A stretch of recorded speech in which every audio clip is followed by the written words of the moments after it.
We'll note that all commissioners are present, and the first item of business is the order of business. Are there any changes to the agenda? Yes, Chairman, I would like to add Scott Bullinger as a potential appointment to the Planning and Zoning Commission. And if we could, add that as item 4C and change 4C to 4D.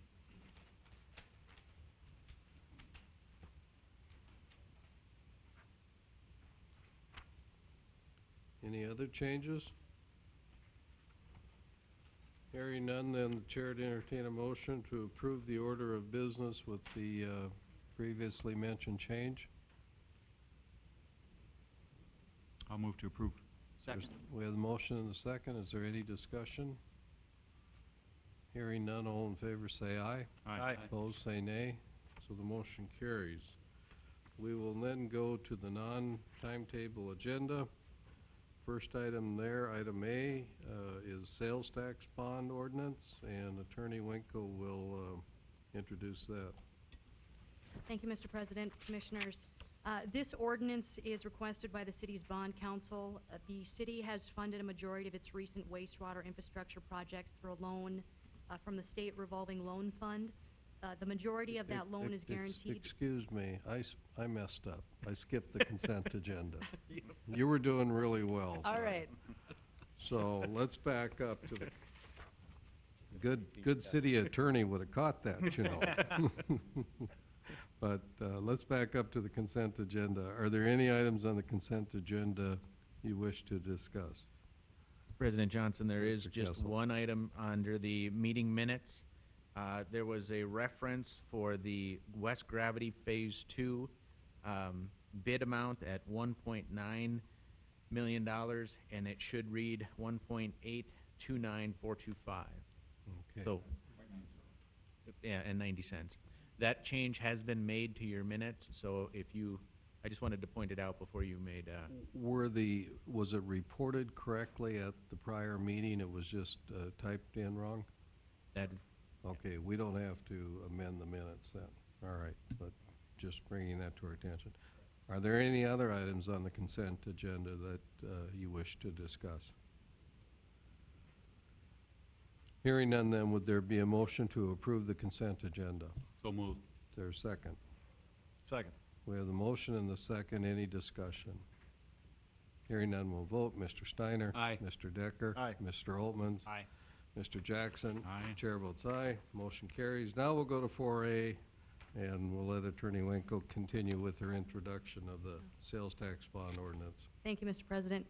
As previously mentioned, the city has funded a majority of its recent wastewater infrastructure projects through a loan from the state revolving loan fund. The majority of that loan is guaranteed by the net revenues from water and wastewater rates. However, a portion of that loan, not to exceed $10 million, is guaranteed by sales tax collections from the 0.5% sales tax. This ordinance provides the dedication of those sales tax revenues in order to repay the SRF fund, loan. The city staff had recommended approval, and there have been no changes since the first reading. Okay, thank you. If there's anyone from the public that would like to comment on ordinance 1581, you may do so now. Just come to the podium, state your name, and we'll hear your comments. Anyone wish to comment on 1581? There's no one that wishes to comment on 1581. Are there any comments or questions by city commissioners? If not, is there a motion regarding the second reading and final passage of 1581? I'll make the motion to approve second reading. second. We have the motion and the second. Is there any discussion? Hearing none, we'll vote. Mr. Jackson? Aye. Mr. Altman? Aye. Mr. Decker? Aye. Mr. Steiner? Aye. Chair votes aye. So the motion carries. Bring us to item B, and this is a support letter for Han Development, and Mr. Kessel will introduce that item. Thank you, President Johnson. The item is related to essential workforce housing. The developer is Han Development. Ben Ide is proposed a verbiage of a support letter for that project. Mr. Ide is in the audience today. They have a development that they would like to bring on about 35 units as essential workforce housing, up to 35 units. The City of Dickinson has interest in terms of our staff needs to utilize essential workforce housing. We would qualify, and this is very similar to the support letter that we provided to the Roars Development Group at our last commission meeting for this exact same program. So it is staff recommendation that we support this project and thereby housing for essential workers in Dickinson. Okay. Thank you, Mr. Kessel. Are there any questions for Mr. Kessel or Mr. Ide? Not, is there a motion regarding this request for this letter of support? Make a motion to do the letter of support. Is there a Second? We have the motion and the second. Any other discussion? Hearing none, we'll vote. Mr. Altman? Aye. Mr. Steiner? Aye. Mr. Jackson? Aye. Mr. Decker? Aye. Chair votes aye, so the motion carries. Item C then is the consideration to appoint Scott Bullinger to Planning and Zoning. Mr. Kessel, anything else you want to add there? Just a couple things, President Johnson. Mr. Bullinger currently sits on our Board of Adjustments. He has done so for about 5 years. He has indicated an interest in the Planning and Zoning Commission. About a year ago, he had conflicts that didn't allow him to attend the meetings and thereby waited. Those conflicts have resolved themselves. He remains very interested in being on the Planning and Zoning Commission. I did talk to the Planning and Zoning Commission chairperson and to Planning Director Ms. Hadley, and staff is in support of recommending Mr. Bullinger for the unexpired term of Natalie Pierce on the Planning and Zoning Commission. Thank you, Mr. Kessel. Are there any questions or comments from Mr. Kessel regarding this matter? If not, would there be a motion to appoint Mr. Bullinger? Mr. President, I'd move we do appoint Mr. Bullinger to the Planning and Zoning Board. Is there a second? Second. We have the motion and second. Any other discussion? Hearing none, then we'll go ahead and vote. Mr. Steiner? Aye. Mr. Decker? Aye. Mr. Jackson? Aye. Mr. Altman? Aye. Chair votes aye, so the motion carries. And that brings us to reports by Mr. Kessel. Thank you, President Johnson. I have 2 reports for you this evening. The first one is the sale of the Baker and what's formerly called the Street Building. These are 2 structures that, with the construction of the Public Works facility that we are no longer requiring, we would like to sell these 2 structures. We have assessed values created by Assessor Hirschfeld that puts these 2 buildings in the neighborhood of about $1.5 million combined. The original plan was to use those revenues to pay down debt related to the wastewater reclamation facility. Certainly, the revenue could be utilized however the City Commission desires, but that was our intent. We would like to put out a bid for these 2 buildings and then allow those bidders, qualified bidders, to advance their bids once we do open them. So very similar process that we have used for liquor licenses in the past. We've used it successfully. We'd like to do the same thing for these 2 structures. If you have any comments, this is a report so that we can hear your thoughts, but that is our intent, and we'd like to bring that, we'd like to move forward with that process unless there's concerns. Right, does anybody object to going that direction? Or any concerns? I'm assuming we would be able to split the buildings in a sale, or are they both have to be sold to the same person? Oh, no, excellent question, Commissioner Steiner. No, it is our intent that they would be sold individually, separately. Other questions? Have we discussed or thought of pros and cons? Do we have to bid them? The amount that is expected to be received from a revenue standpoint would require us to bid this in some capacity or list it in some capacity. we can't do some kind of an appraisal and put it on the market? Yes, we could do that as well, yes. As long as it's publicly available, we can't seek out a single buyer. I have talked to former city commissioner about the sales process. She recommended that we do list the buildings. We've had such good luck with the process that I've mentioned to you. It resulted in a liquor license sale of over $400,000. That it's hard to ignore that result. And we'll set minimums for each of the buildings. We will, that's another good point, is we will set minimums based upon Assessor Hirschfell's assessment of value for both properties.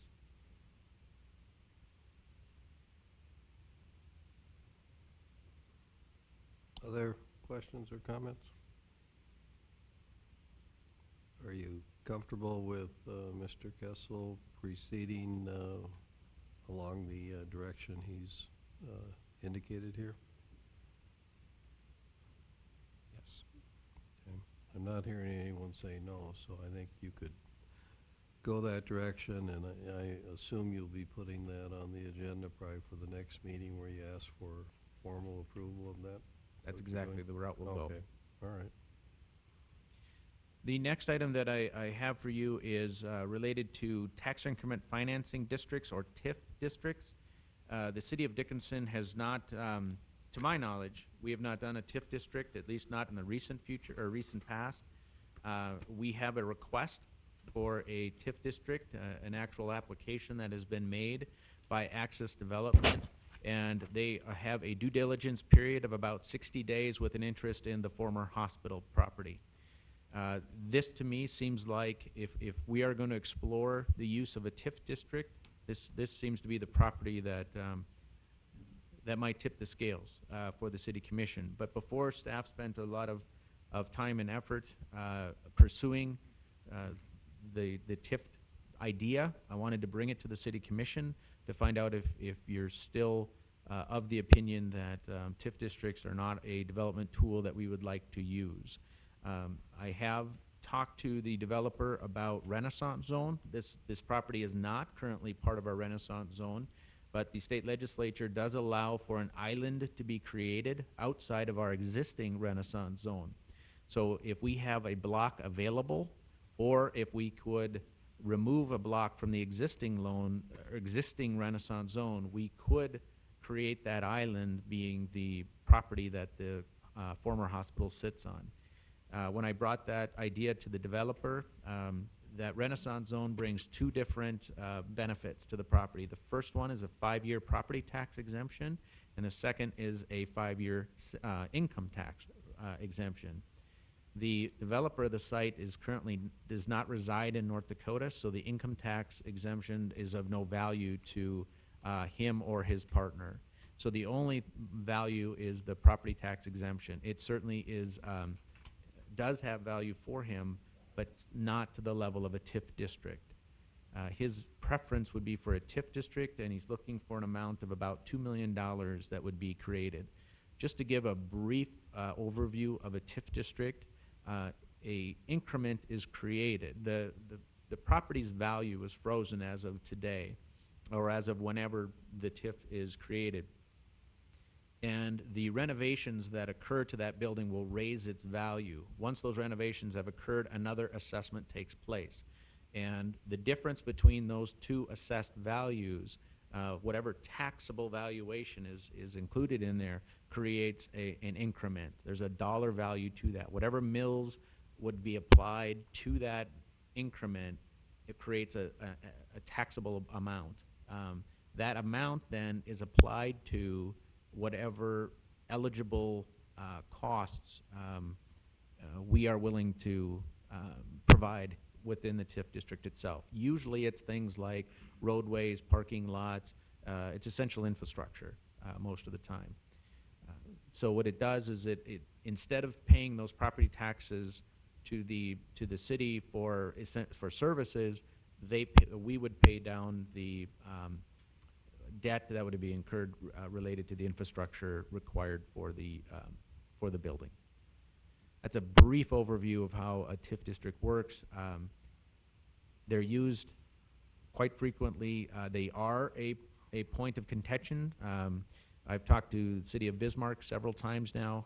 They've been sued several times because of their TIF district, and they do a TIF district in the true sense of the word. This is a district that would accommodate one property. Bismarck uses a area.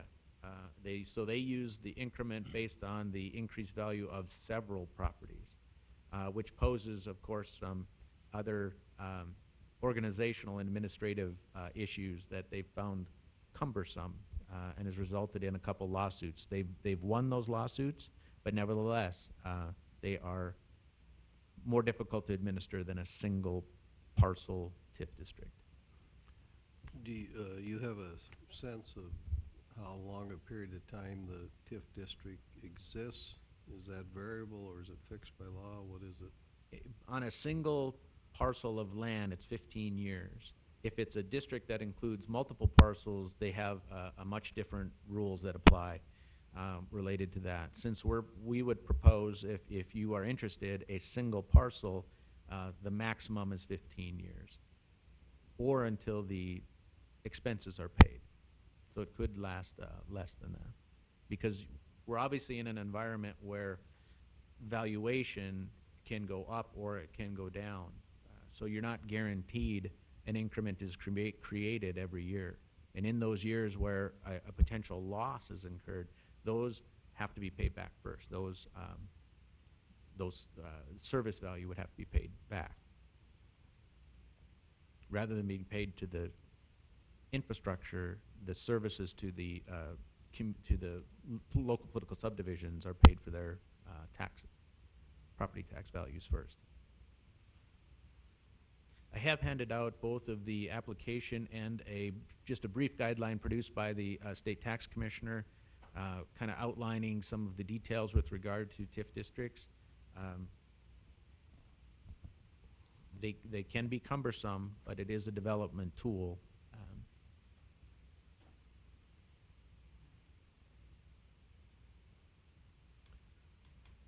Well, I suspect the five of us are in the same boat, that we haven't yet read the materials and become more educated about TIF districts. And so I think, until, we said yes or no,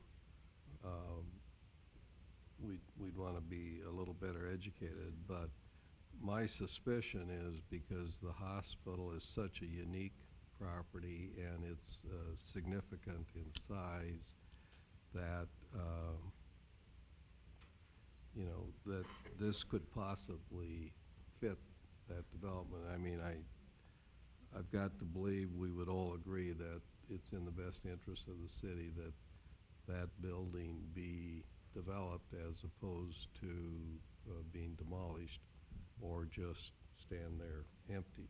So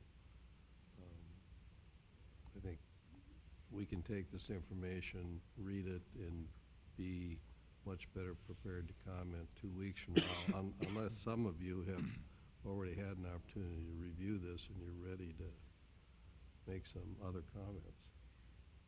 I skimmed it as all. I wouldn't pretend to be knowledgeable for a minute. Would it be possible to show us some kind of hypothetical arithmetic as to how it would work? I suppose there's a danger in that too, but it would show me the mechanics better, at least, and be able to understand it a little bit better. We can certainly do that. Based upon the application that has been made, we can walk through that scenario for you. But I agree. This is, it would really be a shame if we don't look for opportunities to get this building developed properly for our city. I would agree, and, for 100 years, it's been property that we've collected no property tax on. And so, because it's been a nonprofit. So, in the greater scheme of things, 15 more years onto 100 to have a property that is vital to our community there's some validity in it. I'd like to see the math and to see how that would move forward. Sounds like it's appropriate for staff to do the math for you to work out the potential scenario, provide that to you at the next city commission meeting, and take it from there. I think that's a good plan. Thank you very much. Okay, thank you. Anything else for Mr. Kessel that you may have comments or questions about? All right, well, I think we can hear from the fire department then. Chief Stevak is going to make some comments.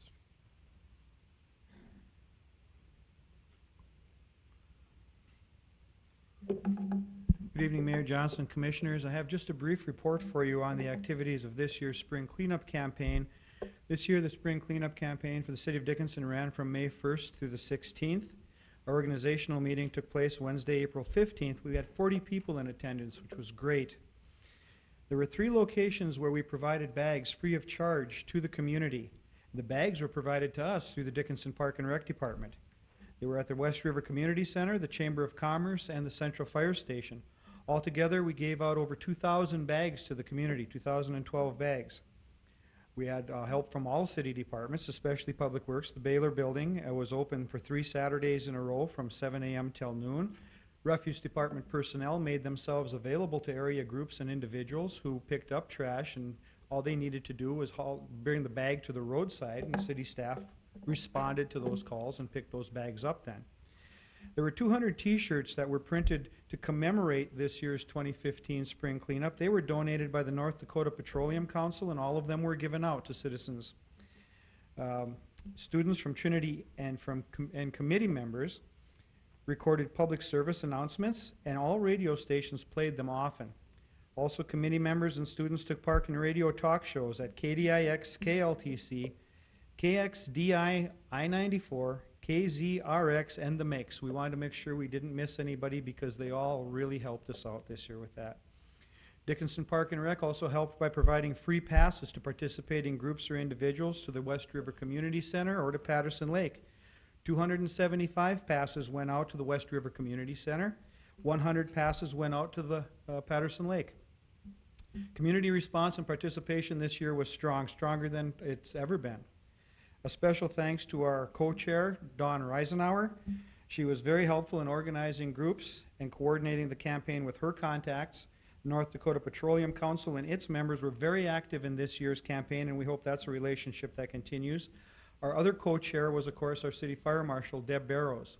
And it's not just a part of Deb's job. She's truly passionate about spring cleanup and the campaign, and she always has been. And I think that shows through in the efforts that she puts into this. We know there were over 200 participants picking up trash on May 1st. That was considered the kickoff day. A lunch was served at Whiting for those who cleaned on May 1st, provided through the Petroleum Council. We believe all major roadways in the city were cleaned, along with many vacant and problem areas called out by the community. We consider it a good start, and we urge the community to continue in keeping our city clean, prevent littering, and prevent fire hazards from accumulating all summer long. Thank you. Any questions for Chief Seabach? Very good, thank you for your efforts. That'll bring us to item B. This has to do with the downtown parking ordinance, and Police Chief Dossinger will make some comments regarding proposed ordinance.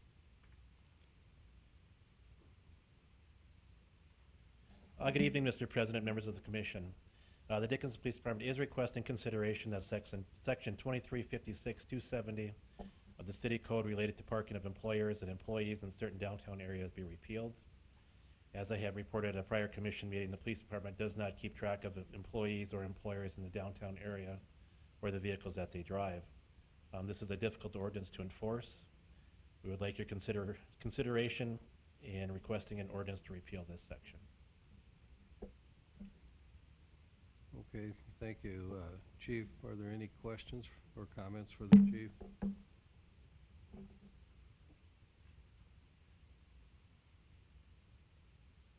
So, normally if we're going to make a change in an ordinance, they show the parts that are to to be changed as either lined out or the new language in. In this case, this entire ordinance, as we see it here, the request is to repeal it? That's correct, Mr. President. Okay.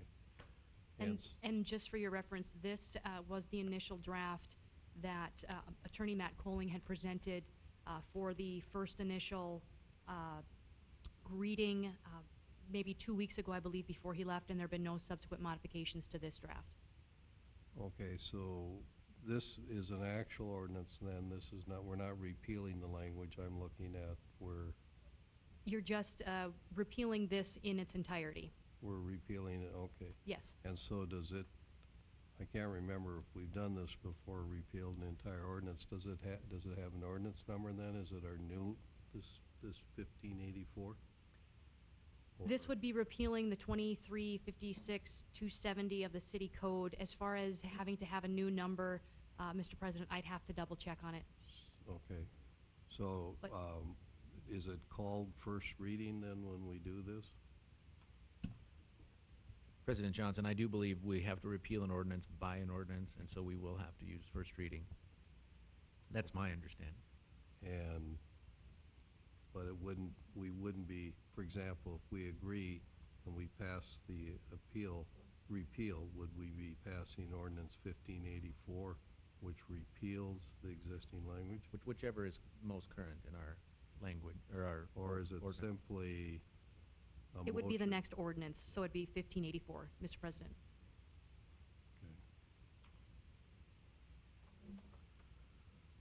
Okay. While I was poking around on my screen, I've ended up someplace I shouldn't be. All right. So, at this time, then, I'm going to ask if there's anyone from the public that would like to comment regarding proposed ordinance 1584, which is repealing the existing downtown parking ordinances. If there's someone that would like to comment, just come to the podium, state your name, we'll hear your comments.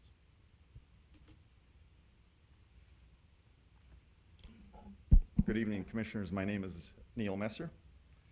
More of a question than a comment. I don't know what the effect of, if I read the ordinance or proposed cancellation of an ordinance, repeal of an ordinance correctly, what you're doing is kind of reverting back to what the downtown was a number of years ago, where supposedly the streets are customer parking only. Is that correct? That isn't the way I understand it. I think it would be saying that we would be going back to where anyone can park there, whether you're a customer or an employee. And I think what Chief Dossinger has said, in a sense, that's really what's taking place today, because they can't determine who's a customer and who's an employee. Okay, so for example, if I park out in front of my building, I'm in violation of the proposed new code. No, Opposite of that. opposite of that. You're in violation now. But you're not enforcing. That's Right. So you're just trying to cancel, because you used to have the 1 hour parking only scenario, and you left that intact, but you didn't enforce it, and so now you're just canceling that ordinance? Yes, what he's saying is we have an unenforceable ordinance on the books. Okay, so he just wants to cancel it on, Might as well take it off the books. okay. What you were doing illegally, you're now legally can do. Well, I know it confused someone like So you, Mr. Steiner, but are to us, you, it's pretty are you simple. here confessing to illegally parking? Numerous times, Yeah. just trying to find a place to park, so, okay. Thank you. Okay. Anyone else wish to comment?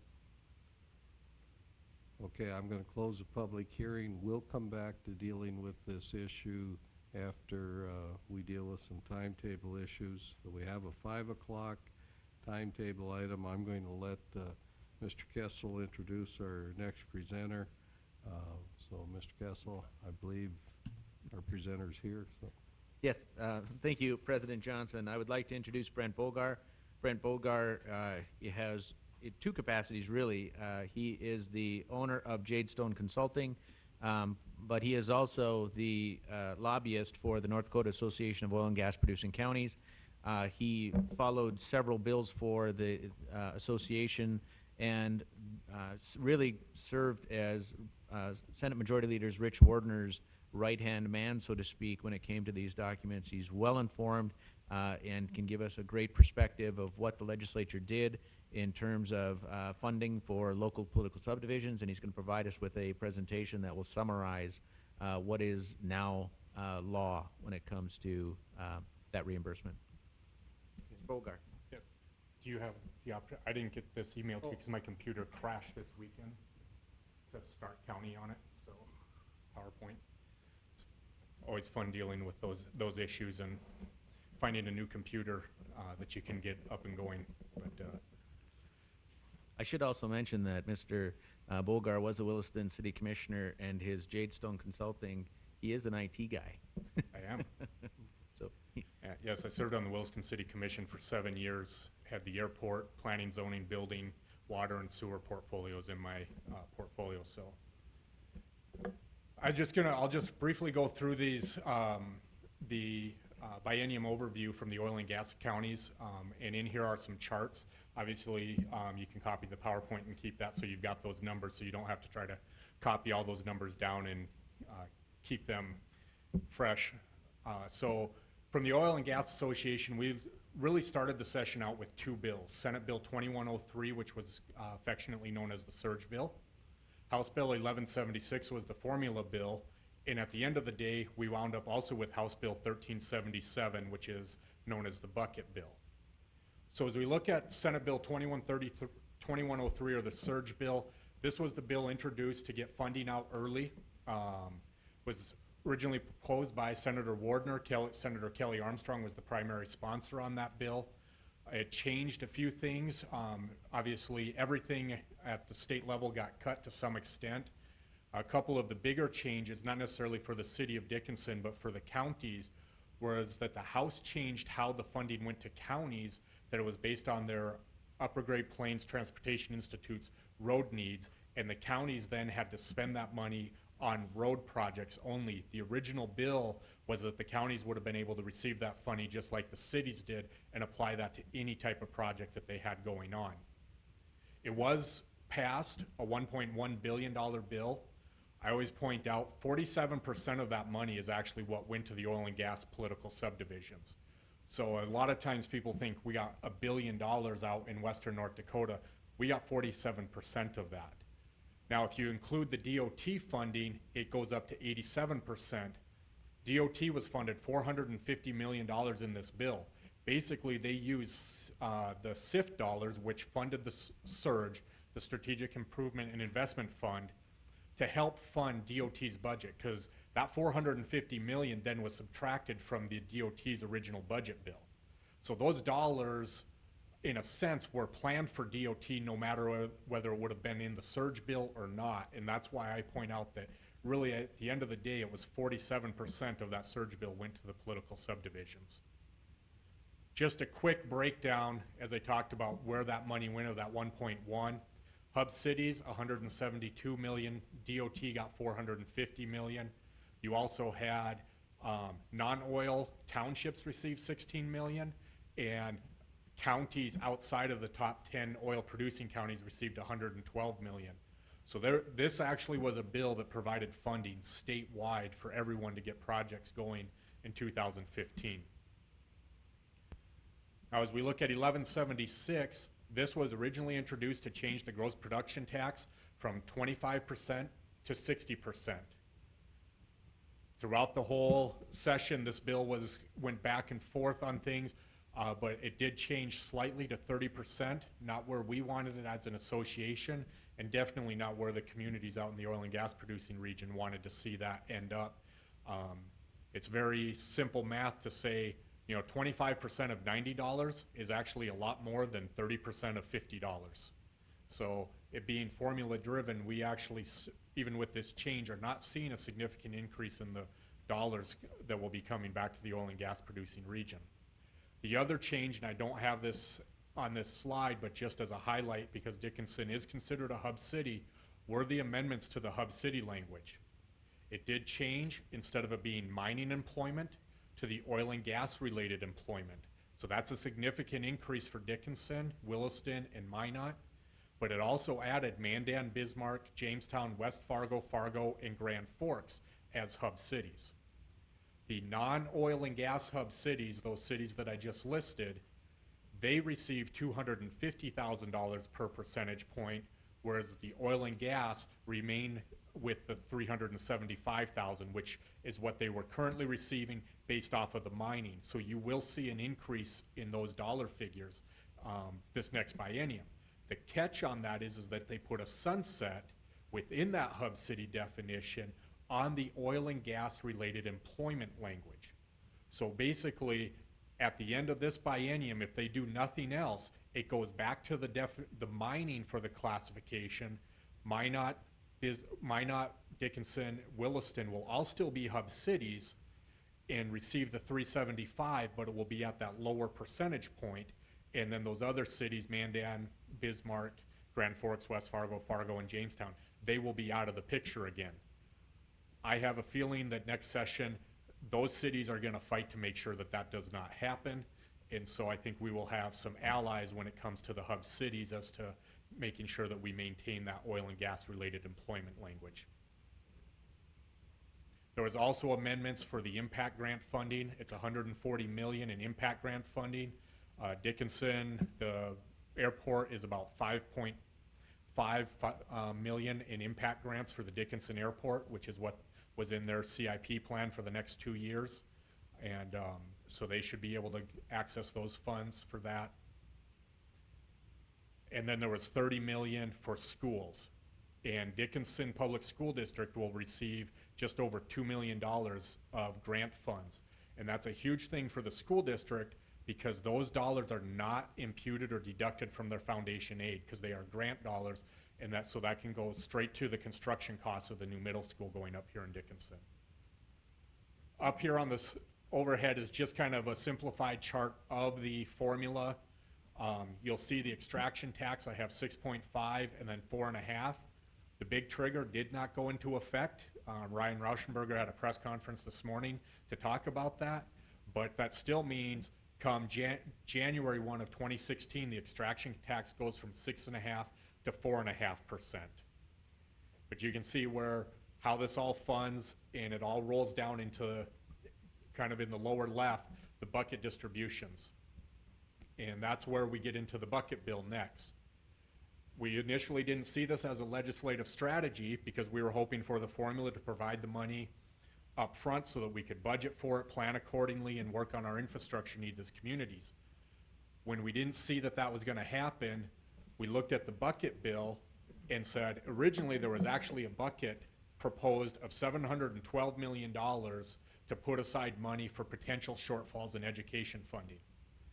We questioned that and said, what is the foundation aid fund for if you, for shortfalls? Isn't that what the foundation aid fund is for?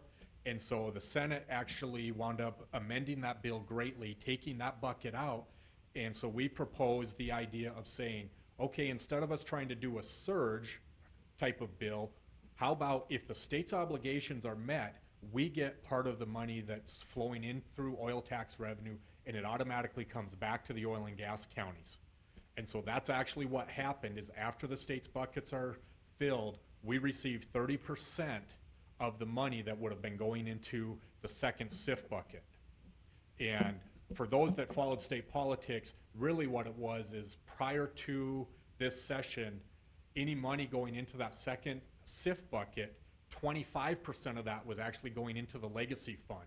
So the legacy fund was receiving its constitutional required 30% of both the gross production tax and the extraction tax, but is also receiving a secondary deposit because the money, there was so much tax revenue coming in. So we said, let's get rid of that. We changed that from 25% to 30%, and that's then coming back to the oil and gas counties. So based off of the state forecast, this is just some information of the state forecast. They had, for the biennium, just under $58 WTI average, which was a $49 state average, because they do a 15% discount. As we all know, we don't receive WTI price at the wellhead.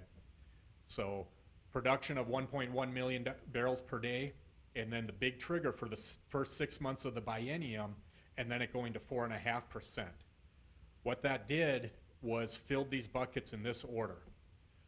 The top buckets, you have the general fund, tax relief, general fund, and then the SIF, and then disaster relief, which the disaster relief fund is capped now at $25 million. Right now, they will have to put about 16 million back into the disaster relief, and it will reach the cap of 25 million. And then it starts flowing down, and you can see then the SIF, the next buckets, it gets split. 70% goes into the SIF, and 30% goes to the political subs. And that number is actually off. It's 44 million. This is the, apologize for that, copied the chart wrong. This is the future forecast. But it would have been $44 million going into the political subs to come back. Now on the buckets, this distribution does not occur until March of 2017. And so it is almost like a surge in the fact that it's a one-time distribution, and it's early in the year of the second year of the biennium. And a lot of people will question why not both years. Well, we have to fill all of these buckets before we get down there. We probably won't be down into the second general fund bucket by February 1st of 2016, because the biennium doesn't start until July 1. So there wouldn't be enough tax revenue flowing into those buckets that we'd actually see anything in 16. Brent, Yes, Sean? could you go back to that slide? Yep. more? You know, he refers to these as buckets, and the reason is that 200 million is a cap. It's legislatively capped at 2 million, or 200 million, and the same for the tax relief and general fund and SIF. So that they're not going to accumulate dollars above that number, and then it trips to the next, and that's... Correct. It's basically, they call them buckets up at the state because it's once the top bucket's full of 200 million, it spills over to the next one, 300 million for tax relief. Once that's full, it spills over. And so they just kind of keep spilling over and over. That's kind of the visual that they use. But that's the priority. That's the priority, and that's the order. So based off of the state's revenue forecast, this is the distributions or the funding that the county of Stark, townships, and the communities within Stark County would be seeing. You can see Dickinson there received 44 million in the surge. Based off of the oil and gas related employment, just over $29 million, and then about $13 million through the formula, which is where that 30% is what helps to drive that number. And then in the bucket, with that bucket being at 44 million, it's just over $1.1 million additional. So that does start to add up, helps. Every little bit helps out here, but you can see how that changes. I will note for the hub cities that that oil and gas related employment number is updated annually. And so based off of movements within the industry, you know, I'll pick on Minot right now, but we all know the headlines where Minot Halliburton closed their Minot facility. That may have an impact in Minot's numbers, because just like Dickinson, Williston, and Minot, our communities are growing. We're adding other jobs. You've added Menards and other retail and other sector jobs, and so it's going to change that formula somewhat. So I would not necessarily budget that your oil and gas related employment numbers stay at the same rate both years. That's my recommendation. Brent, the $29 million, that's for the full biennium. Correct. These are the biennium numbers. Biennium numbers. Yes. So if we look at what I did is an updated forecast using the futures price from NYMEX for the 24 months of the biennium without a trigger in place. You can see that it changed that average to a state average of $54, keeping distribution and production at the same levels that it was in December of 2014, which they have not changed a whole lot right now. We probably will see a little bit of shift just because the activity is more focused in the big four, but it's not really shifting. We have not seen a dramatic change in that right now. And so oh, that's what happened, the slides got reversed. So I'm just gonna go back to this. This is the updated forecast where instead of it being 44 million in that political subs bucket, it would be $124 million. That is a significant change, primarily driven because you don't have the big trigger. And what fills these buckets is both gross production tax and extraction tax, whereas the formula is only on the gross production tax side. So really, for the first time, oil and gas counties will be receiving funding from both extraction tax dollars and the gross production tax. The other thing that I point out is when you look at this with the future forecast, you've got over just shy of $600 million will be in the state SIF fund as well. So while we're getting 124 million as oil and gas political subdivisions, the state will have nearly 600 million in their SIF fund to invest in infrastructure. Now, from my perspective, working with the oil and gas counties, I anticipate us asking for a good share of that coming back again in some fashion. What that will be to be determined. Obviously, we're early into that process, but we will be asking for some of that as well. As Mr. Bogart pointed out earlier, the SIF fund is how we were able to fund the surge bill this session. So any dollars that would accumulate there could potentially fund a surge next biennium. Yep. And so changing that and looking at the buckets,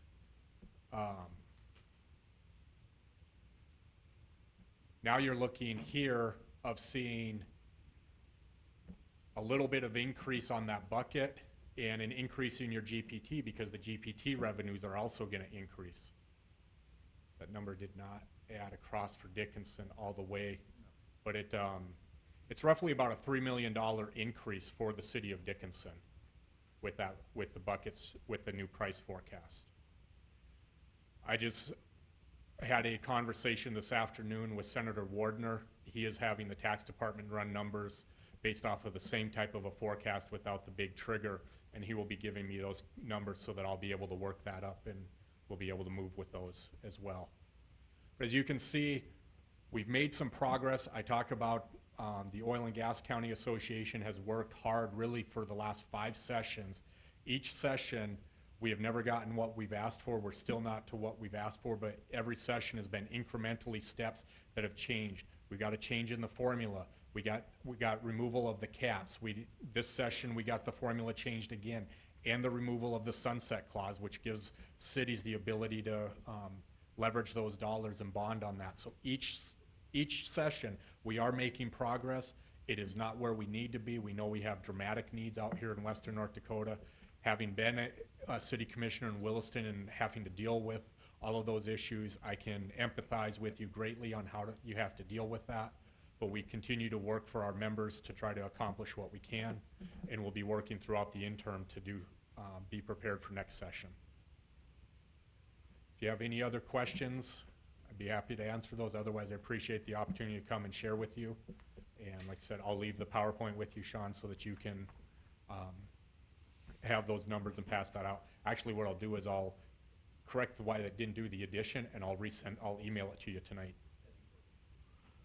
Mr. Bogart, thank you. You did an excellent job representing us this session with the legislature, and we appreciate you coming here this evening to update us. So, are there any questions, comments?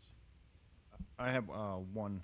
The formula in the next 2017 legislative session, are we going to go for a change again in that, or? My anticipation is yes, there'll be some sort of a change there. You know, it's one of those things, I'm already starting to work on that to figure that out. We have a board meeting next week for us as the Oil and Gas Association to start talking about what will the strategy be going into next session. But I anticipate that there'll be a change in the formula. There may be a change in that political subdivisions bucket. You know, we're going to work at it, see what it needs to be. I can say, at least from my perspective, I don't necessarily anticipate the ask will be exactly the same as last session. because situation has changed, numbers have changed, impacts have changed, state revenues changed. So to just say, well, we're just going to go back and ask for 60 again, I don't anticipate that being the case, but there will be a request to make some sort of a change there, I'm sure. Thank you. Other questions? Mr. Kessel? I just have a statement. You know, much of what was done this session was about trying to return some dollars back to Western North Dakota. And so trying to increase that was difficult, and oftentimes it meant protecting what was already there. And I'll have an example of that Brent can speak to. It was related to oil hub cities. There was actually a time when they were going to lower. Right now we get 9%. We divvied that out between Williston, Dickinson, and Minot, and that number was 7% for quite a while during the legislative session. And through the work of Mr. Bogar and other hub cities, that was changed back to the original 9. So you're fighting a lot of fronts at the legislative session, and I just wanted to point that out. And Yeah, there are a lot of moving parts, and like Sean said, this session, especially with the oil price collapse and then the state's revenues, well, the state is very keen on saying we don't run the state off of oil tax dollars. They sure use them a lot for projects throughout the state, for sure. There was a lot of defense that we had to play to maintain what we already had. I know the 30% was not what we wanted. We wanted 60, but there was a strong push to even keep that at 25. In fact, there was one legislator that was trying to propose just rolling it back to what it was before, which was 10%. So, I mean, there was a lot of defense as well as trying to make the changes. So, Anything else? Again, thank Thank you you. for the work you've done. Yep. Okay, we'll continue with the timetable agenda. Item 2 there is a special use permit, and Mr. Hadley will introduce that item. Yes, thank you, Mr. President. Telecommunications tower, special use permit, 1398 Gum Avenue. Staff and city commission has recommended approval on it. We are co-locating, requesting the approval of concurrence from the applicant to co-locate all of our EMS communications on there. And that would probably be a consistent condition from there on. You also have a site plan in front of you that shows a change in the road location access. There was a conflict with the water line that was existing. And I believe Craig has had a chance to look at that and agrees that it's a better location and it works quite well. I think the applicant also agrees.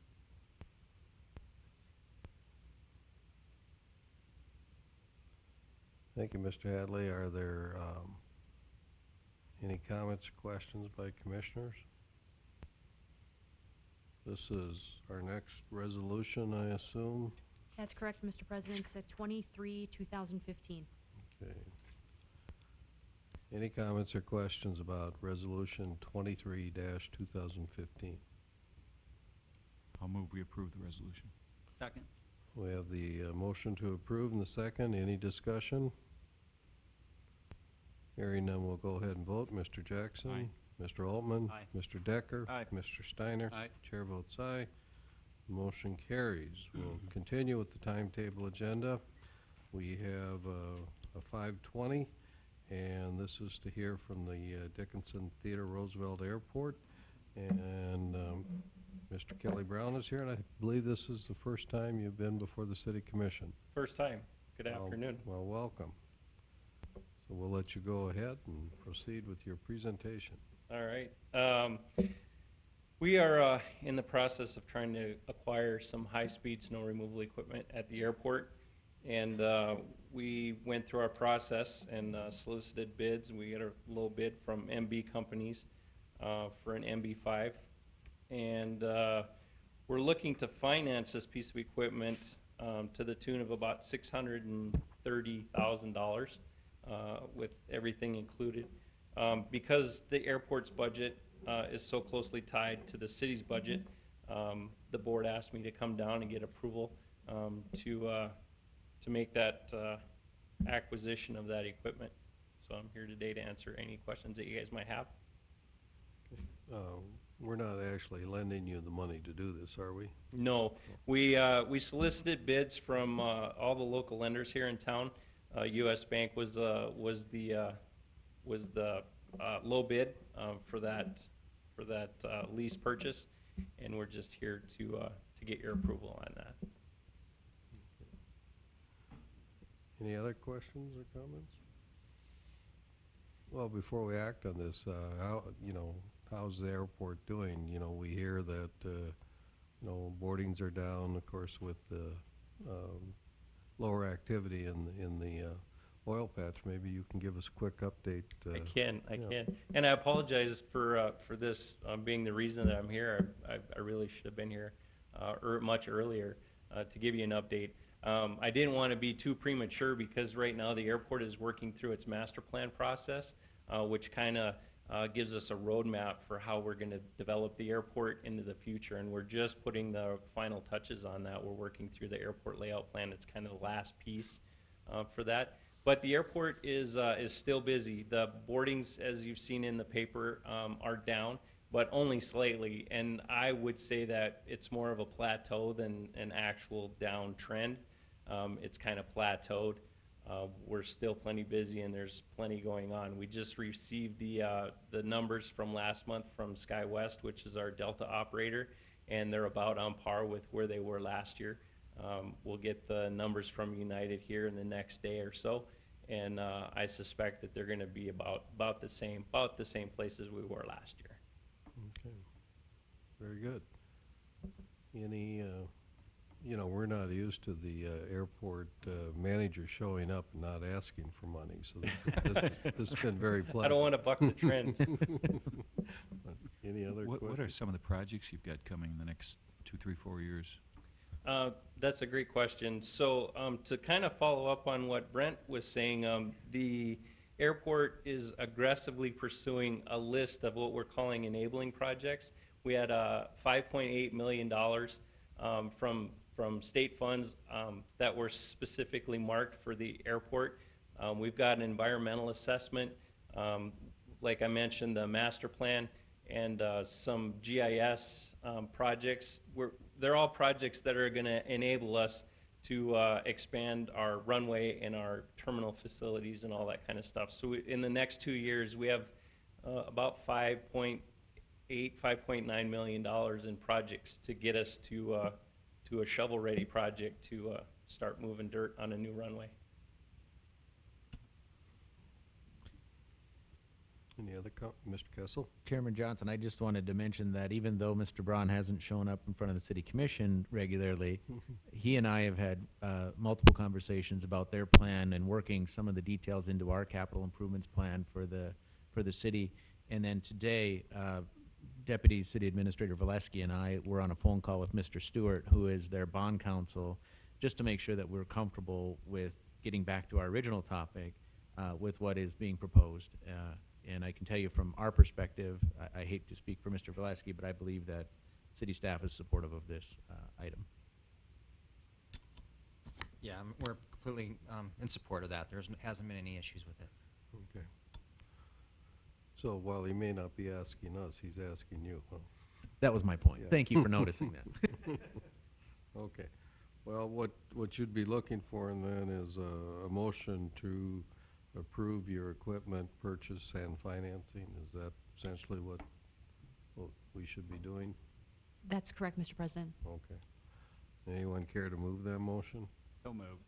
Is there a second? We have a second. Any other discussion? I'm pretty sure that Street Manager Kocher would like to use this equipment whenever it's not in use at the airport. Any other discussion? Hearing none, we'll go ahead and vote. Mr. Oltman? Aye. Mr. Steiner? Aye. Mr. Decker? Aye. Mr. Jackson? Aye. Chair votes aye. Motion carries. You won't always have such an easy time, Mr. Brown. All Okay? right, thank you very much. We'll continue with the timetable agendas. Next item is a special assessment district, and Attorney Winkle will introduce this item. Thank you, Mr. President, Commissioners. This deals with an item related to the Westgate Special Assessment District. This district was set up not solely as a water and sewer district, so there needed to be a resolution to create the district and allow for a 30-day period for affected landowners to file written protests. Resolution 16, 2015 was published in the Dickinson Press for 1 week, one time each week for a period of 2 weeks. The landowners then have 30 days to file after the first publication their written protests. Then the city commission needs to meet and determine whether the owners of the majority of the property within the district have filed written protests. According to my documentation, there have been no written protests received by the city. And then in the event, in this case, with the less than the majority of the property owners within the affected district have not filed a written protest, the city would be entitled to move forward with this project. And I'd be open to any questions. And so that's where we're at right now, then. That's correct. The notice of hearing was published 2 consecutive times. Then the city commission would have to adopt this resolution to move the project forward. So we have no protests, and this would be resolution 25? Did I get that right? 25-2015? I think we just used 24, didn't we? Yep, you're Oh. correct, Mr. President. Okay. So would there be a motion regarding resolution 25-2015? Move to approve, Mr. President. Do we have a second? A second. We have the motion and the second. Now, is there any discussion regarding this resolution?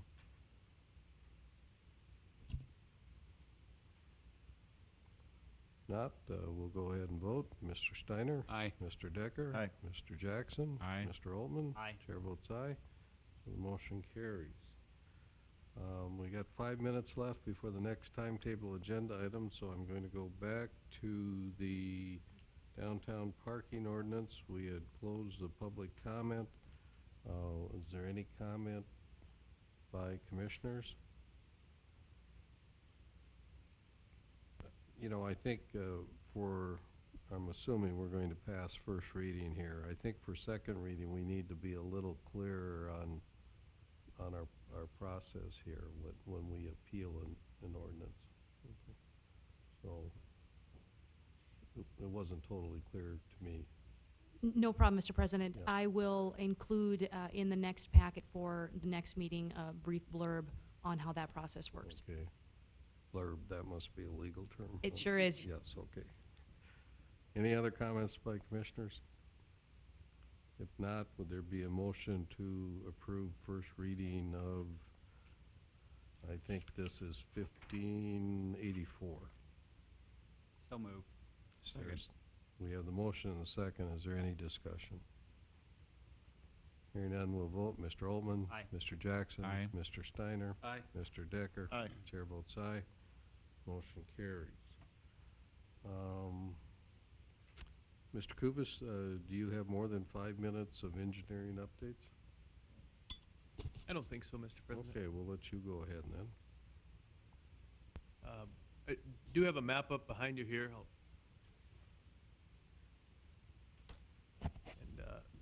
This is a project, we had awarded the project to Northern Improvement at our last meeting, hoping to have those contracts ready today, if not tomorrow. And this is the 2015 mill and overlay project to fix up some streets. I should grab the pointer here.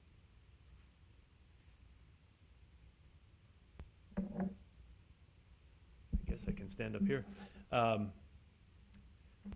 The bulk of the work is going to be focused on the southern, or I'd say the southwestern part of the city in the Hart River School neighborhood. To my knowledge, those streets were paved back in the early 80s and with no mill and overlays since then. So most of all those streets will be improved. Some sidewalk improvements, especially at the ramps, to put in the pedestrian ramps where there are none right now. But we do have work throughout the city. You can see we've included Museum Drive from Sims Street out to 10th Avenue East, 14th Street from 10th Avenue East over to where it kind of wise off with to 15th Street, and then 15th Street out to, I guess, the intersection of where it turns, you can stay on 15th Street or go north on 6th Avenue West. Those will all be mill and overlaid. Should be a fairly quick process. They come in and they'll either mill along the edge and cut that pavement down. In some cases, they'll mill the entire roadway surface and repave that. One thing to note, fairly unique to work in Dickinson, we've done some night paving in the past, but we've called out in the plans that this area of 15th Street West is to be milled and paved in the nighttime hours. I can't remember the exact hours, maybe 9 o'clock to 6 o'clock in the morning. We just felt the traffic volumes during the day were too great to try and accommodate our construction project during business hours. The other areas on the map that you see in this brownish orangish color are areas where we're going to redo some of the striping on the streets and put some signing. And a lot of that will have to do, some of it with the stop signs that were put in last year. This is the intersection of 23rd and Fairway by the hospital. We put those signs up late in the fall. Need to put some stop bars and things so everyone has a little better idea of exactly where to stop. And then some of the intermittent areas like along State Avenue, we're going to be putting some left turn lanes in. 15th Street here, we're looking at adding turn lanes and removing parking from the streets. Same thing with 6th Avenue West as it goes up behind the mall and behind Runnings out to 21st Street. On 21st Street, east and west, same thing, adding turn lanes. I believe here we're adding a continuous middle left turn lane, and in those areas the parking would be removed as well. And then same on 10th Avenue East, limiting parking and adding turn lanes where appropriate. So it'll be a fairly broad project. Anticipate that the paving and the milling work will, I guess if the plan holds, start this week and continue for, don't know the exact duration, a couple of months. Some of the signing and the pavement marking might happen later in the year, but definitely a project that we anticipate finishing up this year. I guess while I'm up here and we have a city map up, just to let you know, the road closures that we've talked about in the past, Ms. Marshak had updated you on those.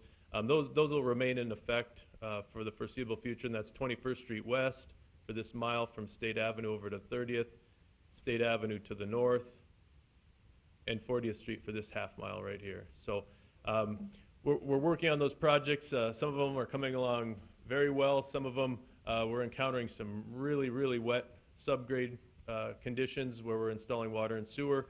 So we're working with our design team and with the contractors on how we can effectively install these underground utilities.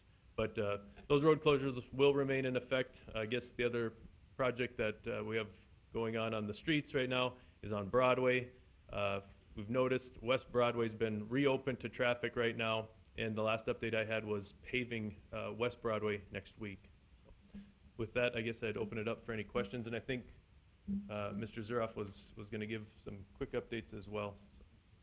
So if we have some time. Okay. I guess I'd like to add on the mill and overlay project too. We have some additional allowances for patching. So our street crew and the contractor's going to work closely together to try to get caught up on all our patching areas. As you obviously see around town, there's a lot of areas to be patched. So that'll be great to work with them and try to get all these areas taken care of. One thing I wanted to show tonight was our SCADA map. This is for the control of our system, and after a couple years of the projects that are coming together, like our water reclamation facility, oops, what did I do? Okay, like our water reclamation facility, our influent pump station, our west pump station, and our lift station, where am I at? Our lift station 12 project, up here. As part of this lift station 12 project, the SCADA controls was part of that project for everything, not just lift stations. So it includes all the controls for our west water tank, and I guess all of our systems. So they're putting that together now.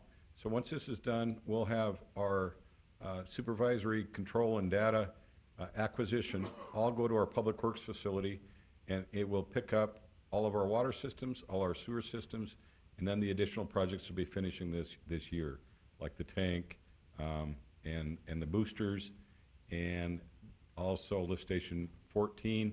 Sundance Coves is coming online as we speak, and all the water connections should be done this week. So I just wanted to give an update of where we're at with our SCADA. It's been quite a process, and as we build all this infrastructure, all these stations, and then all the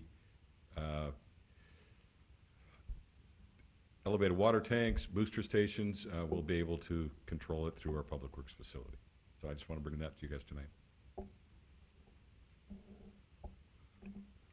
Any questions for Public Works Director or City Engineer? Questions or comments? Just one follow-up question, Mr. Kubas. Clarify, 15th Street West, you're eliminating parking on both sides of the street? Commissioner Steiner, it's not the entire way. We recognize there are a few blocks where it's, maybe it's construction or maybe it's just the housing where there's heavily parked or more heavily parked. So it won't be every block, but where we felt we could, we were going to eliminate parking as to the extent we could. It's becoming more of a residential neighborhood, but that roadway was designed as a collector, not a residential street. So we were going to try and keep as much parking off of that street as we can. Thank you. Other comments or questions?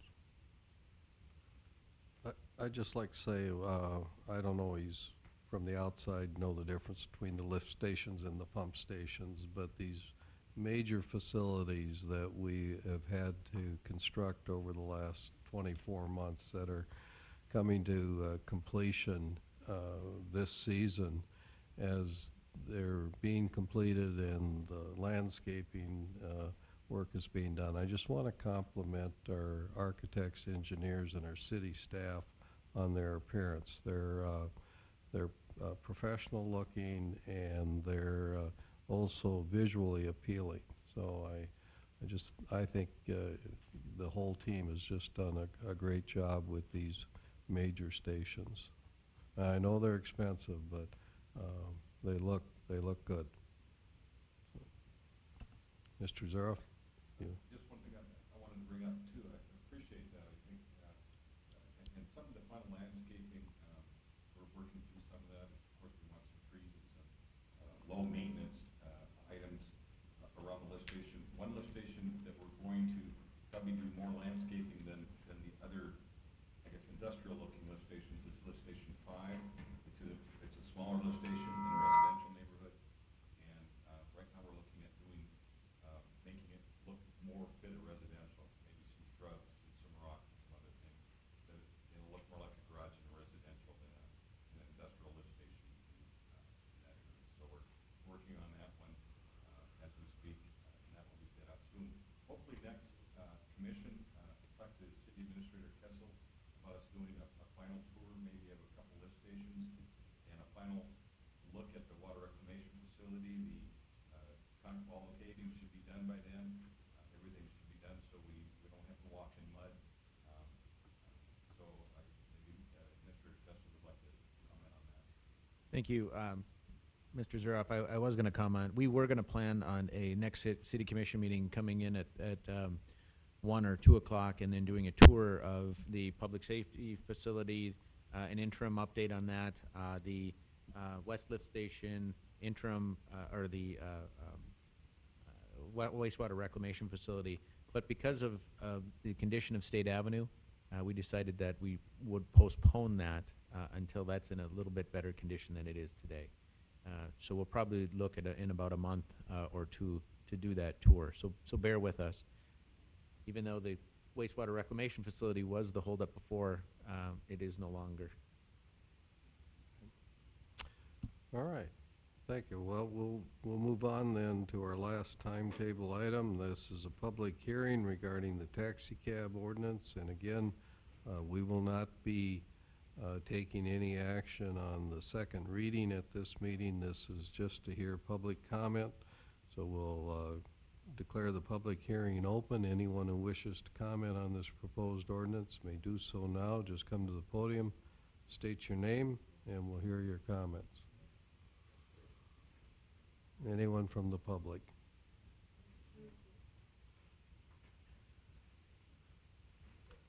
We're arguing over who's going to come up here and talk. My name is Megan Patrick, as you all know already. I actually had a couple, can I have that blue bag?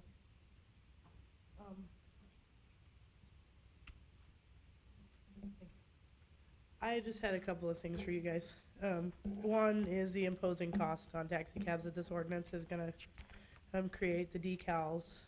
I gave Mrs. Winko a copy of the cost of decals. It is $206 for our cars, which is a high-end decal job. It's not very much. The lower cost, the last set of decals we did on our blue vans cost us $147. But she actually has the receipt for SureSign. And that's with the entire car decaled with the markings, the numbers, and our ridiculous Spartan hood ornament. But also I gave them a meter seal. That is a lead and wire seal that is approved by the National Association for Weights and Measures. A taximeter is considered a weight and measure device, and it is sealed with a lead and wire seal.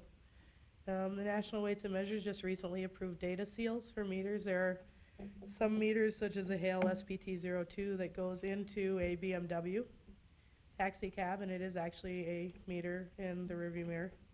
They also cost $1,000, and I highly doubt anybody's going to pay for them. So, but those lead and wire seals actually effectively seal the meter so that the owner-operator can't take the seal off. And as you can see, when you look at it, it actually comes with a serial number that the city takes down, so you know if it's been tampered with, because the serial number will mysteriously change to something else.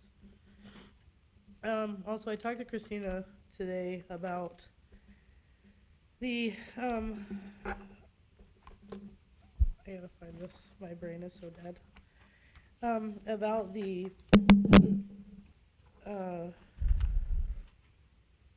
different things that you can't do, like no smoking.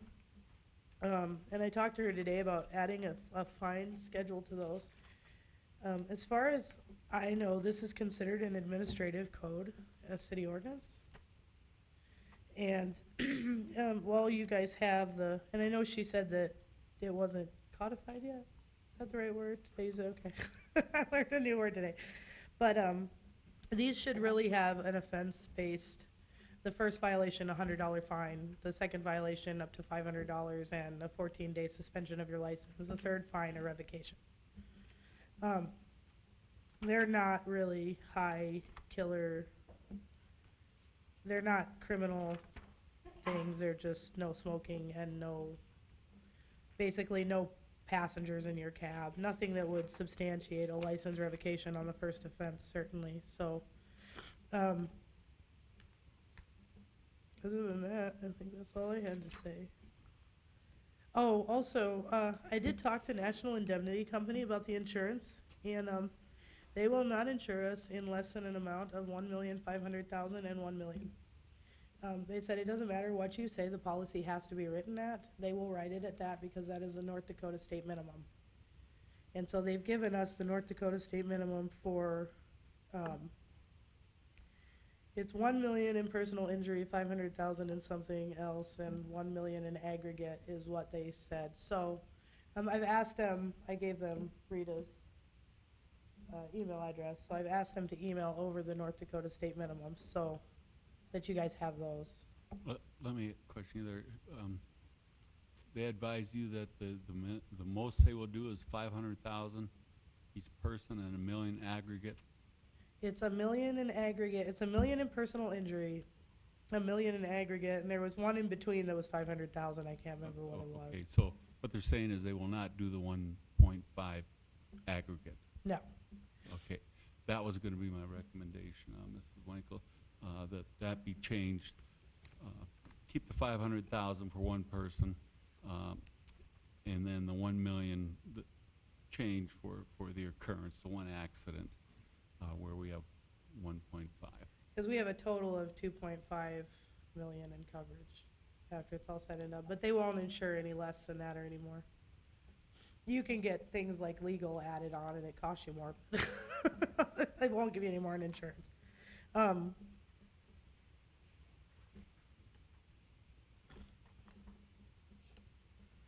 think. I also talked to Christina earlier about the taxi cab business license for sanctions and penalties. I was explaining to her, taxi cabs are usually run in a 3-tier system. I understand that they aren't here. You have a dispatch company, and then you have a taxi owner, and then you have a driver. And those are the 3 players in this market. And like, we own Dickinson Yellow Cab. Dickinson Yellow Cab does not actually physically own any cars. The cars are all owned and operated by independent entities that then sign up agreeing to follow our policies and fly our colors. So that's where the permits come into place. But that was my third question, was if that, the sanctions and penalties, if that could also include the owner of the vehicle, not just the actual taxi cab business license.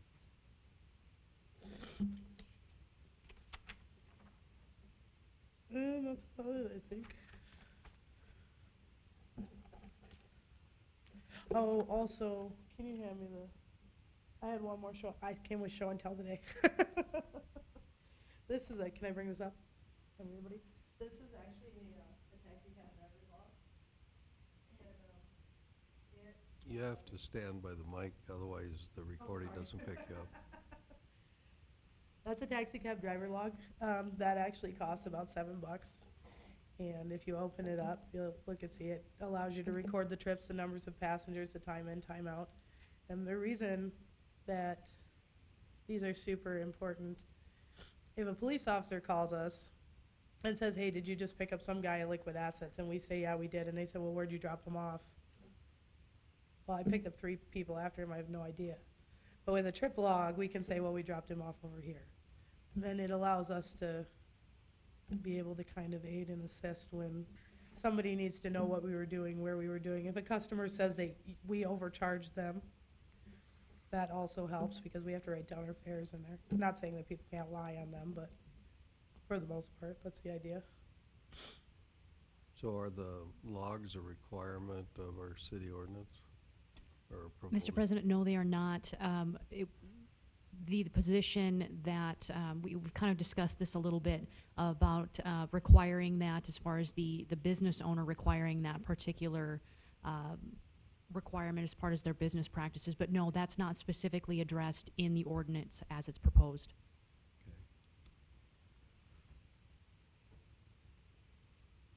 Okay. Any other comments? No, that's it. Okay, any comments by staff in response to this testimony? Mr. President, I'll just point out a few of the major revisions since the last time we've presented this. I will begin by saying this has been an ever-evolving document. Every time we come back, there's something new that's been changed. We learn a little bit something more about the industry itself. And the folks within the industry have been very helpful in that respect, so I do appreciate their assistance with that. As we work through the proposed revisions, we have added some language to require that the taxi cabs themselves be detailed or decaled with identifying information. The taxi cab would have to have a prominently displayed logo or trademark that would be approved by the city administrator, and as part of the licensing requirement, that would have to be submitted and approved. So it's just one more way that the city can identify these vehicles. We will change, based upon Commissioner Snyder's recommendation, the insurance coverages amounts. And then the other item that we've kind of broken this down is into 2 subparts. One subpart being the actual business license, and then the second subpart being the chauffeur's license. So with that chauffeur's license, that specifically deals with the drivers of the of the taxi cabs. So they have their own licensing requirements. They would have to submit an application, go through the process, and submit the documentation to the city. That would be approved by the city administrator. You will also see in the document that it's proposed that the city commission would be responsible for dealing with the taxi cab business licenses, but that the city administrator would be involved with the chauffeur's license to kind of expedite the process, as we anticipate that there will be more chauffeur's licenses coming through the system as opposed to the business licenses. We've also added, based upon recommendation, a review process in the event that there was to be a revocation. We will reevaluate if there can be a fee schedule imposed. We do recognize that from a practical perspective, it might be a little bit difficult to implement that. Say, for instance, if someone has violated the ordinance by registering as a sex offender, you can't get a second and third offense on something like that. That should result in an immediate revocation. So we will draft this and we'll put together some qualifiers so there's a good outline as to what can be appealed and what the process will be. So I anticipate that by the time this comes up for the final reading or the second reading, there will be some more revisions regarding the revocation language. So I would just anticipate that. And we also have provided, as far as the taxi cab requirements, that they go through an inspection with the city, that the city be allowed to inspect the vehicle, to meter the vehicle with the device that was passed around earlier. And that would also be the opportunity for the city to inspect the vehicle to make sure that it's the logo, the trademark, and the personal identification numbers that are issued by the city are prominently displayed on the taxi cab. We've also updated just a minor provision to require that not only is the taxi cab driver prohibited from smoking in the vehicle, but also the passengers.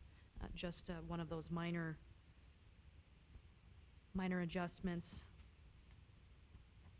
And as far as the bus provisions, we have required the bus license to be obtained through the city. There is also a schedule of fares that's identified in that document, in that particular portion as well. And just to give you an idea as far as the schedule of fares, because it is referenced in the proposed document, we've been working with the taxi cab representatives to come up with an idea as far as a fee schedule. And what has been proposed, something very similar to this, and I'll just pass this around, this was given to me by Megan Patrick, is that there would be a $5 flag drop charge, a $5 per mile charge, and a $50 per client weight charge. And that's not to exceed. So, of course, they can be less than that, but that's just what would be on file with the city, and passengers who wanted to have that information could contact the city and obtain it. So those are the big revisions. Like I said, I do anticipate that there will be some additional and Mr. Kessel just wanted to point out quick that we have required that you're not only not allowed to pick up alcoholic beverages, but that also include tobacco products as well. So, as I said, I do anticipate that there will be more revisions as this is an evolving document, and we'll keep you updated as those move forward. Okay, thank you, Ms. Winko. If you need more time, and I think we recognize this is really quite a process, you don't have to put it on the next agenda for action. You can just put it on again for a public hearing, because until you get to a point where, the changes are, the major changes are pretty much done and you're just down to minor tweaks, I think we'd rather pass it when it's, when you're comfortable that it's, in a much more finished state than, pass it and then a month later come back and amend it and, that type of thing. So I think we'd leave that judgment of you and Mr. Kessel. But Thank you, Mr. President. We'll discuss it, and when we come to a consensus, we'll take action. okay. Well, we're not done with the public hearing. If there's others from the public that wish to comment on this, you may do so. Again, come to the podium, state your name, and we'll hear your comments. Hello, Michael Scarpe. I'm the other half of Dickinson Yellow Cab. A few points that I'd like to just touch on real fast. A lot of the paragraphs in here state city administrator or designee. At that point, are you gonna at some time give us an idea? Do we come directly to you, or have you got anybody in mind yet as far as for your designee? Because a lot of these issues that are in here are upon approval before we can enact. So, as you were saying with the logos on the cars and things like that, our star car is sitting outside. If anybody wants to go look, we don't have any pictures to show you or anything like that, but we've already labeled it. Is it approved? That's what we need to know. Unlawful for a taxi cab driver to pick up, deliver alcohol or tobacco products. We deliver folks from the grocery store. What if they bought alcohol or tobacco from the grocery store? What do we do? The intent there is to not take a fare that simply allows you to go into a store, buy alcohol, and deliver that product alone. I don't think it applied to an individual person who bought those products and is in the back of your cab. You can't comment from the audience, so, excuse me? But then on that note, can we put in an idea there maybe to try and clarify that a little bit better? We do go, like I said, to a grocery store. We pick up folks that buy groceries. Numerous grocery stores around town are starting to have their own liquor stores. They sell tobacco products. We should clarify that.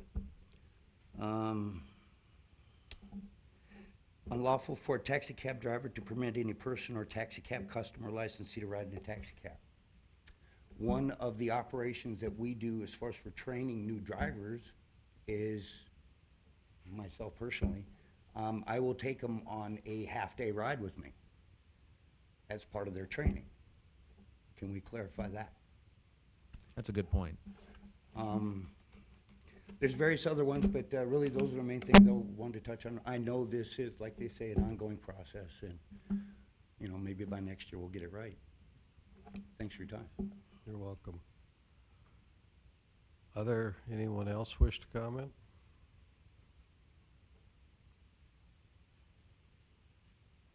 Thank you, Mr. President and Commissioners. And I really appreciate that you guys are taking your time, and especially you two, working so hard at this, trying to help us regulate our business. We definitely need it. I do caution that we don't over-regulate, though. You guys, it looks to me from just today alone, you have a lot more important things to worry about than what we're doing. And let us do some of what we're doing. You know, we can, as she always says, boots on the ground. As far as the smoking ordinance, as far as I know, we're already regulated by the state of North Dakota. We can't smoke. We have a business. That's already taken care of. He mentioned, what was that last comment? Oh, alcohol. Yeah, the alcohol delivery, I mean, we pick up people from the bar all the time. So, anybody have questions for? Can you identify yourself for the My name clerk? is Steve Olofson. I own Dean Cab in Dickinson, North Dakota. Thank you. And like I mentioned before, I'm a lifetime resident of state of North Dakota, and I'm not used to Alaska rules. I'm not used to New York rules. I agree with some of the meters, but I don't think we need to get too wild with all of that either. So, however, I appreciate you taking the time to help us straighten this out. Thank you. Okay, thank you. Yeah, maybe the language isn't clear enough, but I think the intent is not to prevent any of your customers who are of legal age to purchase alcohol or tobacco. It would be to prevent the minor from asking you to go to, say, a liquor store, pick up a case of beer, and bring it back to an address. That's really what they're driving at, and I'm sure Ms. Winkle will look at the language to make sure that that is abundantly clear. So anybody else wish to comment? Actually, I have one more thing to say. Again, my name's Megan. I just as kind of a response to Steve back there, he's been here way longer than I have. And, but when I first came to North Dakota, he had leased his phone lines out to Right of Your Life. And I was actually on my way to City Hall to file a massive complaint when he called me and told me that he was taking it back because the gentleman that he had leased it to was very bad, very, very bad. And so he pulled the phone lines and told him he couldn't have it anymore, I guess. But that behavior has continued, and it has gotten substantially worse. And I cannot, a meter regulation with seals, having a $5 flag drop of $5 a mile and a $50 an hour wait time is extensive. That is super high. They don't even charge that in New York City. But as a ceiling, that gives you a lot of room to move your meter up and down depending on gas prices, the rate of living, the cost of insurance, that kind of thing. But I would just caution you guys, there isn't actually a lot in here that looks like a New York City regulation. And there, in fact, if you go to New York City with a taxi cab that doesn't have the seal in New York City, they have their own tow trucks. They tow your car to impound at $3,000 a day. But I want to point out that I think you guys have done a phenomenal job on this, and kudos on the appeal process, because I've actually seen that argued in court. But I think that this is just really basic, and all of this stuff is very basic taxi cab ordinance, and it doesn't require a huge amount of effort and money to enforce the things that are in here. It doesn't stop other people from coming in. Like Mr. Decker said, it doesn't stop Uber from coming into the market. I actually know Travis Kalanick, he's an awesome guy. But none of this is extensive, none of it's overbearing. The meter seals are to stop people from charging $200 from the airport to the hotel. I mean, that's ridiculous. On top of it, though, what I didn't notice in this, and actually I forgot about it until I sat down, was that while you guys have regulated that the fare rate be set, also there should be a ceiling on the per passenger. Charging a $5 flag drop and then $8 per person thereafter and then $2.50 a mile starts your meter if you have 3 people in your car at $29. Have any of you guys gotten in a taxi cab in a major city that starts at $29? You'd be out the door. Nobody would pay that. That's ludicrous. And charging per passenger on top of per mile outside of $1 extra or 50 cents extra, that's what those charges are. They're for the gas in the extra weight in your car. You're using more fuel the more people you put in your car, so they'll charge 50 cents or $1, $1.50 more, but never have I seen somebody charge a flag drop, a per mile, and $5 to $8 per passenger. It's ridiculous. So just things like that, that's what this ordinance prevents, is price gouging and rape and drivers doing things that are untowered because they know that you guys are watching them. They're being regulated to some extent, and that's important. And this industry, when I first got here, people wouldn't even call. I went to a hotel and they wouldn't call cabs because the cab driver was always drunk. And they called him and he would never pick either. I mean, I could bring the lady here and she'll tell you. They were always drunk. They never answered their phone. They'd schedule time calls. They'd never show up in the morning. People would miss flights, and that's the way it was. And I had her throw a stack of my business cards in garbage when I first came here. It was very bad. And now with all of the entering competition, I don't think competition is bad. I like competition. It keeps me on my toes and makes me do a better job. I don't want to lose my customers, my competitors. But for this ordinance, it's really a simple, basic, down-to-earth skeleton ordinance. And it doesn't have a lot in it. And it gives you guys a lot of room to move and add things if it's necessary. If somebody talks on their cell phone in the car and kills somebody, you have room to add it in there. But for, I mean, basic, it's just basic, and it's not overbearing, I don't think. And I've been present in places where regulations are excessively overbearing, and I have actually argued those regulations and worked with the FTC to make them go away. So this is not in any way overbearing. I just Figured I'd give you guys a heads up. And you guys have done a wonderful job, and thank you. Thank you. Is there anybody else who wishes to comment? All right, we'll declare the public hearing closed. Are there any additional comments by city commissioners? I would like to make one comment. I guess my feelings on the whole fair thing is we shouldn't really dictate to the businesses, I don't think. If they should present you with whatever they want to charge, and once you approve it, if they're different than another company, that's on them. And whatever they think is fair for them to make a living, I don't think we should say $5 drop, $5 per person. I just don't think that's for us to determine. It's the same way when I read this for the buses. I mean, what's to say one bus company doesn't want to charge a premium because they have nicer buses? I don't think they should all be the same. Say one wants $250 a night and one will drive around for $100 a night. I don't really see that as our place to dictate what they should make, for whatever they want, for their business. So to me, it's like they should submit what their fares are going to be. You guys approve them or we approve them. And then if they need to make an adjustment, then they have to come before us again and make an adjustment, rather than just this flat fee, $5 and $5 and $8, and it's for them to make a living, for their business to succeed.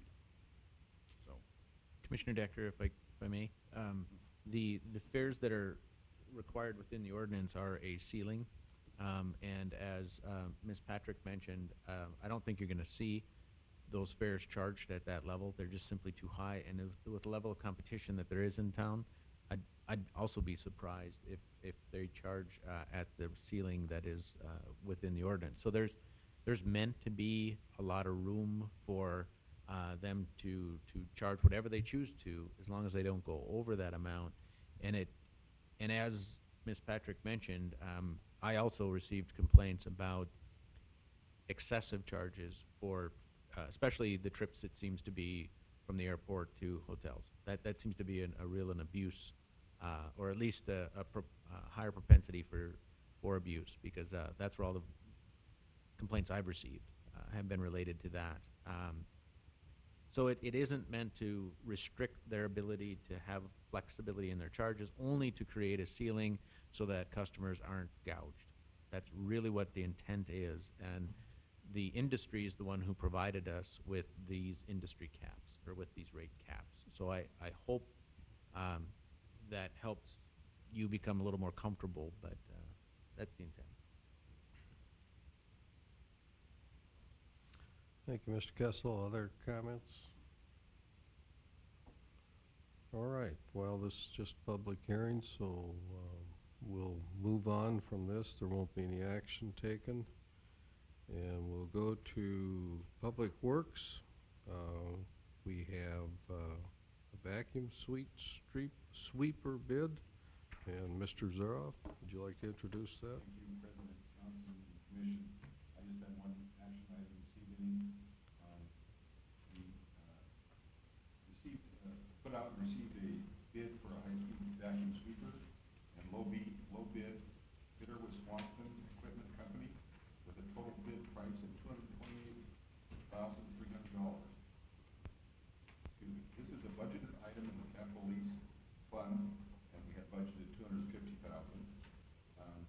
Now this sweeper will be able to travel at normal traffic speeds where other sweepers can only go up to 20 miles an hour.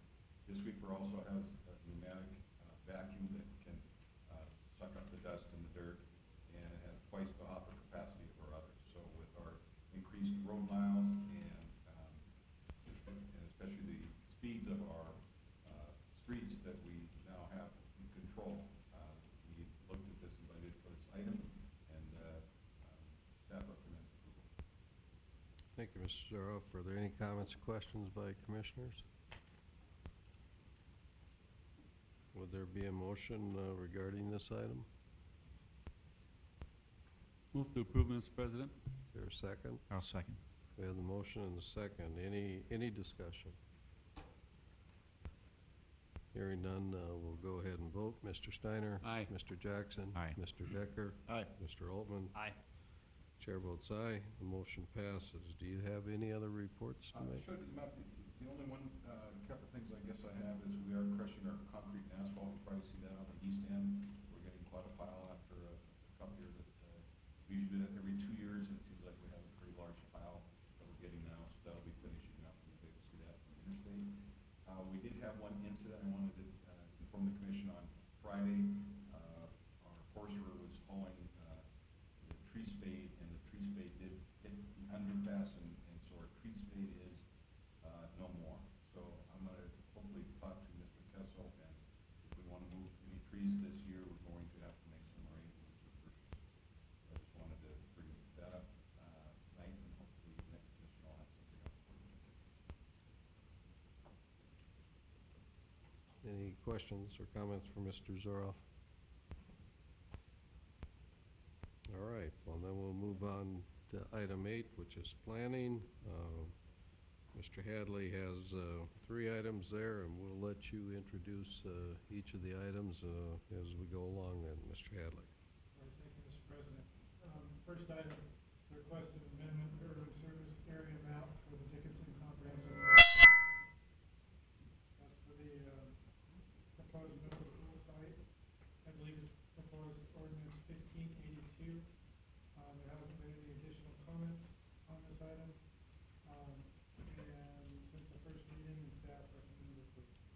Okay, thank you, Mr. Hadley. So at this time, if there's anyone from the public that would like to comment on proposed ordinance 1582, you may do so now. Just come to the podium, state your name, and we'll hear your comments. Anyone from the public? There's no one from the public that wishes to comment. Any comments or questions by city commissioners? Now, would there be a motion regarding second reading and final passage of 1582? I'll move we approve second reading of 1582. Second. We have the motion, the second. Any discussion? Hearing none, we'll vote. Mr. Jackson? Aye. Mr. Altman? Aye. Mr. Steiner? Aye. Mr. Decker? Aye. Chair votes aye. Motion carries. Mr. Hadley, please continue. Yes, thank you, Mr. President. Replat West Ridge First Edition, Block 2. It's a replat of West Ridge First Edition, Block 2, lots 1 through 3, lots 5 through 7, and the south 25 feet of 15th Street North. This, I believe, is resolution 26-2015. There haven't been any comments or changes on it, and staff recommends approval. Thank you, Mr. Hadley. You've heard his introduction. Are there comments or questions regarding this item? This went through planning and zoning, and It was approved. yeah. So this is resolution 26-2015. That's correct, Mr. President. Is there a motion regarding this resolution? Move to approve. Is there a second? I'll second. We have the motion and the second. Any discussion? Hearing none, we'll vote. Mr. Steiner? Aye. Mr. Jackson? Aye. Mr. Decker? Aye. Mr. Altman? Aye. Chair votes aye, so motion carries. Let you continue. Yes, Mr. President, development agreement, I believe Christine has the final, I did review it. Obviously, I'm not an expert on it, went on and passed on that, but she surely can review the development agreement for it. Mr. President, Commissioners, this is a development agreement that piggybacks off of the resolution that we just discussed, West Ridge First Edition Block 2 replat. This development agreement is between the city and Roars Development for that particular development. There are several special conditions set forth in the development agreement that require very specific, for instance, road design, configuration, off-site improvements. This agreement has been approved by the city engineer, and there are provisions in there that require the developer to pay for costs associated with review of the development incurred by the city. This agreement is very similar to the development agreements that the city has reviewed in the past, and as you will see by the documents that are included in your packet, Roars has already signed the agreement. I'd be open to any questions if you have them. Thank you, Ms. Winko. Any comments or questions by city commissioners? Not, is there a motion regarding this agreement? I'll move we approve the DA. Is there a second? Second. We have the motion and the second. Is there any discussion? Hearing none, we'll vote. Mr. Jackson? Aye. Mr. Altman? Aye. Mr. Steiner? Aye. Mr. Decker? Aye. Chair votes aye. Motion carries. Anything else, Mr. Hadley? Any questions or comments for Mr. Hadley? Not, are there any reports by commissioners? Is there anyone from the public that would like to address the commission? If so, come to the podium, state your name, we'll hear your comments.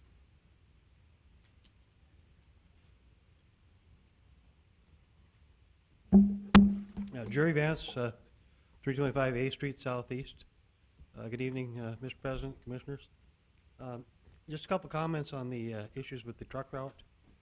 I noticed in the minutes that you had been asked to remove A Street Southeast from the truck route. And that was never reflected, that I ever saw that it was actually listed in the minutes. Also on the PowerPoint that was presented last week on the data on the routes on the States Avenue truck route, which listed as from Highway 22 to Lard. It showed that there was 34 single-family dwellings on that section of road, and actually there's one. If you go out there and drive and look at it, there's one house, and that's 168 8th Street Southwest. All the other places that are on that are physically on another street.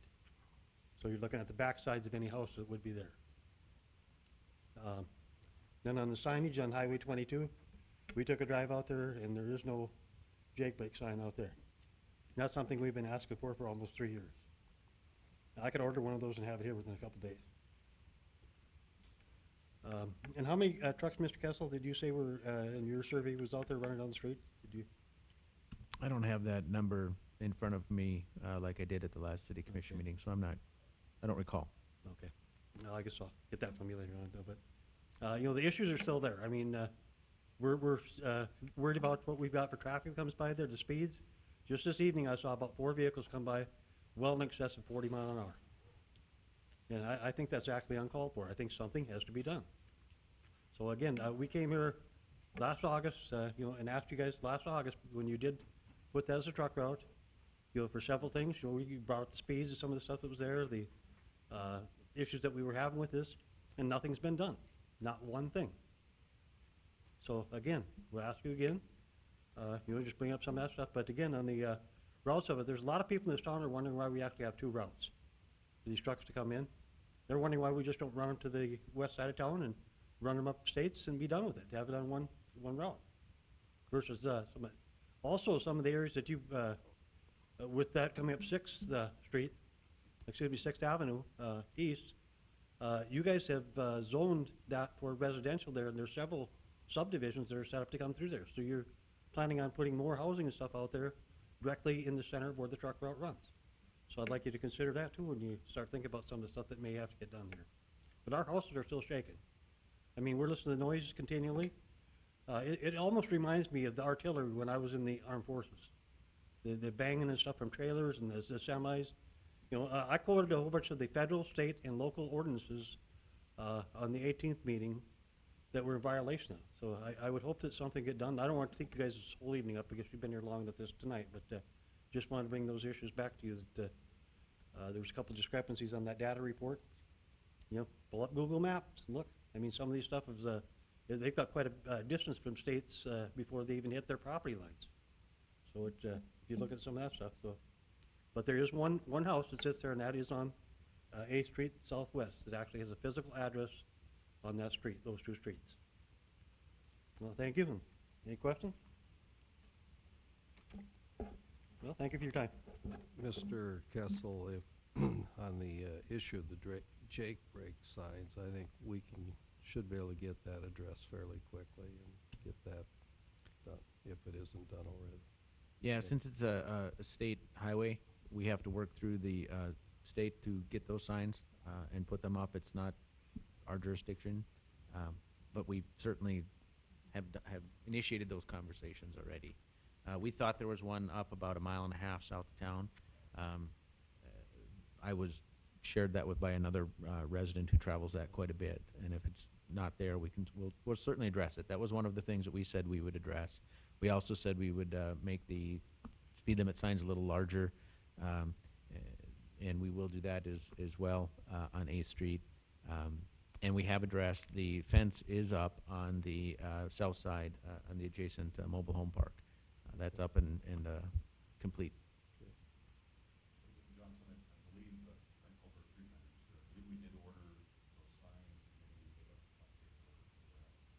Mr. Coulter? Mr. President, Commissioners, signs have been ordered. We're just waiting for them to come in so we can finish the installs. As far as the signs on Highway 22, those are controlled by the North Dakota Department of Transportation, not the city of Dickinson. So can we help the North Dakota DOT expedite things there? We are trying. I've talked to their sign supervisor and their maintenance coordinator. Okay, thank you. Mr. Kissel? I'll see their regional engineer tomorrow morning, so I'll make sure that I plug those signs as well.